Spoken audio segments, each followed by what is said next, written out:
ajma'in. Amma ba'du, faqad qala ta'ala fil Qur'anil Karim, la in syakartum la azidannakum wa la in kafartum inna azabi lasyadid. Hadirin saudara seiman, seagama yang berada di Masjid Nurul Yakin yang dirahmati Allah Subhanahu wa Ta'ala. Mari secara pribadi kita bersama-sama kita memanjatkan puji dan syukur, di mana Allah masih tetap memberikan nikmat kepada kita. Salah satu nikmat hidup dalam keadaan iman, dalam keadaan sehat, disertai ada rasa mahabbah di dalam diri kita. Mahabbah kita kepada Allah, mahabbah kita kepada Nabi sesuai dengan perintahnya, ya ayyuhalladzina amanu atiullaha wa atiur rasul. Ya, berikutlah perintah Allah dan perintah Nabi. Alhamdulillah wa syukrillah, kita nyatakan siang hari ini kesyukuran kita yang diberikan nikmat kita manfaatkan untuk bersujud dan berruku melalui berjamaah. Ini semua mudah-mudahan kita mendapat keuntungan. Hadirin saudara, hadis yang saya ingin bacakan pada siang hari ini mudah-mudahan ada faedahnya juga buat kita dan merupakan peringatan buat kita. Bagaimana kata Nabi, ada 7 macam orang yang akan dinaungi Allah pada hari kiamat. Ada 7 golongan, ya, atau 7 macam. Siapa itu? Pakai bahasa Arab perkataan Nabi, sab'atun yuzilluhumullahu fi zilli yauma la zilla illa zilluh. Ada 7 golongan atau 7 kelompok atau 7 orang yang bagaimana, yang nanti akan mendapat payungan pada hari kiamat, di mana pada hari itu tidak ada yang mendapat payungan kecuali 3. Siapa dia? Kata Nabi, imamun adil. Seorang pemimpin, seorang pejabat, seorang raja, seorang kepala keluarga, ya, semua pemimpin. Ya, baik dari presiden, dari raja, terus bawaan-bawaannya.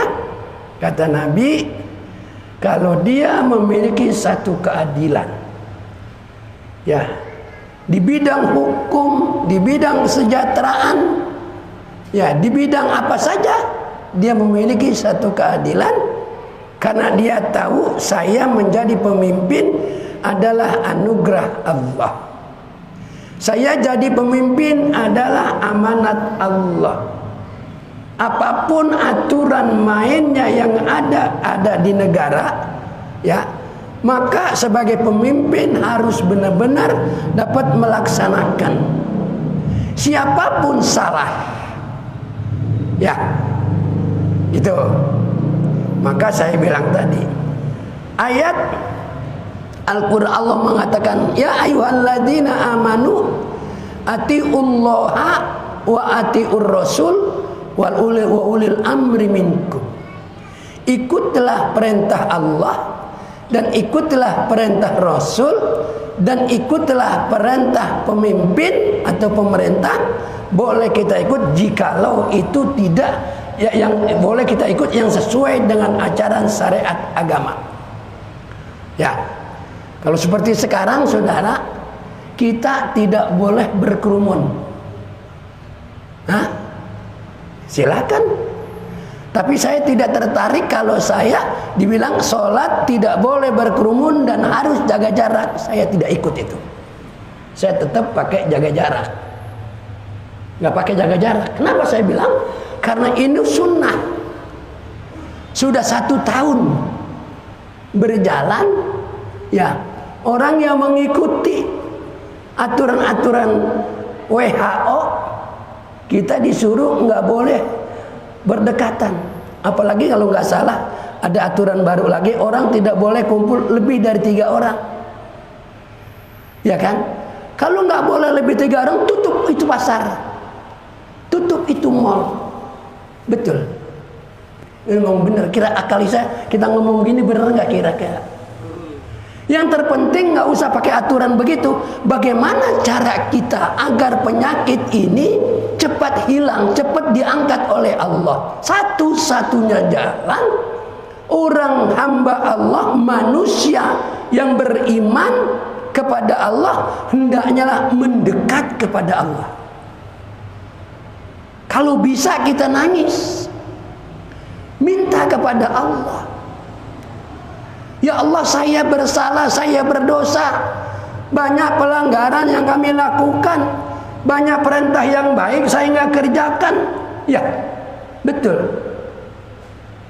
Kalau itu bisa dilakukan, ada perintah dari pemerintah, rakyatnya disuruh masuk masjid, suruh berhadapan kepada Allah, beristighfar, berdoa, baca Quran, bangun malam, insya Allah penyakit akan cepat. Sebab bagaimanapun juga penyakit datang dari Allah, yang menyembuhkan Allah. Betul.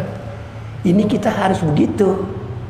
Makanya saya di sini sholat dari awal dulu sampai sekarang enggak ada itu jarak-jarak. Ya. Sombong nggak boleh, takut banget nggak boleh, udah ada yang punya Allah. Kita mari sama-sama minta kepada Allah. Kalau toh andai kata itu juga sudah kita lakukan dengan baik, sakit emang udah bagiannya. Betul. Ini ngomong bukan menyinggung WHO, bukan ngambek, enggak. Jadi kalau orang udah takut terus, kita akan jauh melanggar aturan Nabi, sunnah-sunnah Nabi. Tuh, makanya yang kedua kata Nabi, wasyabun nas'a fi ibadatillah. Seorang muda, pemuda, ukuran muda dari 40 ke bawah, masih muda namanya. Kalau 40 ke atas sudah mulai tua. Nah, seorang pemuda yang gemar ibadah. Tuh. Umur 30 tahun masih muda, gemar ibadah. 35 tahun umurnya gemar ibadah, dijanjikan oleh Nabi bahwa nanti Allah akan kasih payungan. Payungan. Ada hari kiamat. Matahari begitu dekat, begitu panasnya matahari. Menurut cerita riwayat, kita akan buktikan nanti. Tapi dari sekarang yakinlah itu terjadi.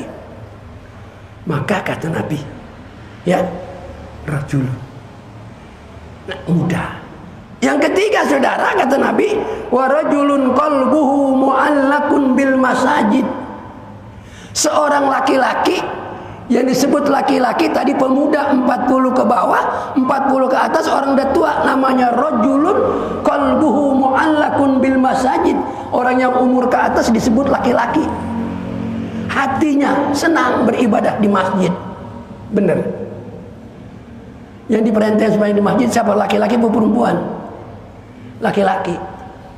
Perempuan gak ada perintah sembahyang di masjid, sembahyangnya di rumah. Kalau toh dia lakukan di masjid tidak mengapa. Benar. Tapi yang dibagikan, ya disunahkan, sunnah muakkad buat kita sholat di masjid. Upayakan bisa berjamaah. Ini kita kan banyak kayak banci, saudara. Sembahyang di rumah sendiri lagi. Padahal sholat di masjid, Nabi udah katakan, diberikan 20 derajat pahala oleh Allah. Nah, kita melakukan sholat ini, berdialog kita kepada Allah, ya, melalui jamaah. Untuk apa? Rasa taat kita kepada Allah. Ya. Dan Allah dijanjiin sama kita, kalau dia iman, dia ibadah, dia akan mendapat surga tempat nanti di sana. Nah, yang dua macam ini. 3, imamun adil. syabun nasa' fi ibadatillah wa rajulun qalbuhu mu'allakun bil masajid. Nah, setelah hadis ini kita dengar, buat kita semua yang dengar ini, kalau bisa ayo sholat di masjid. Bapak bekerja, bapak ngojek, setiap jam 12 kurang masuk masjid. Di mana saja itu. Upayakan. Banyak lagi hadis-hadis yang menguntungkan buat orang yang melakukan sholat jamaah. Jadi kita nih saudara, ayo, ya, kita udah mendengar ini hadis, cobalah kita upayakan. Buat diri kita, nggak buat orang lain. Rasa dingin dan adem, ya, karena ada AC, betul. Yang merasa dingin karena ada AC. Tapi yang masuk masjid dingin nggak? Dingin nggak Pak? Merasakan ada AC, dingin nggak? Tapi yang di luar panas nggak? Panas. Sama. Orang yang masuk surga itulah yang merasakan nikmat surga. Orang yang masuk neraka itulah orang yang merasakan neraka, panasnya neraka. Tapi orang masuk surga tidak bisa merasakan panasnya neraka. Kenapa? Karena dia nggak masuk. Kita bilang api itu panas. Saya bilang, Mas, ini api panas. Oh enggak, saya sundut panas. Oh iya, baru tahu. Betul nggak? Itulah saudara, siksa Allah begitu pedih. Ya, kenapa kita nggak rasa pedih? Karena kita tidak tersiksa. Nah, sebelum kita merasakan pedih, masih berusaha mendekat kepada Allah, minta kepada Allah supaya kita tidak merasakan neraka. Kita kepengen merasakan surga yang dipersiapkan Allah Subhanahu wa ta'ala. Sudah waktunya sholat, 2 saja ini, besok kalau ada umur zuhur kita lakukan lagi. Kita tutup dengan suratul Fatihah. Kita minta kepada Allah Subhanahu wa ta'ala, buat ayah kita, buat ibu kita, buat mertua kita yang telah pulang ke rahmatullah, dan buat orang-orang yang biasa jamaah di sini, dan orang-orang yang biasa berimpak di masjid ini, yang dahulu maupun yang sekarang, yang banyak maupun yang sedikit, yang dekat maupun yang jauh, agar mereka semua nanti hari kiamat diperlihatkan oleh Allah Subhanahu wa ta'ala. Dan orang tua kita kalau ada kesalahannya diampuni dosanya, dimaafkan kesalahannya, dihapus dosanya, diterima amal ibadahnya, dan Allah jadikan kuburnya taman surga, dan Allah masukkan dia ke surga karena rahmat Allah dan kasih sayang Allah. Al-Fatihah. Billahi minasyaitonir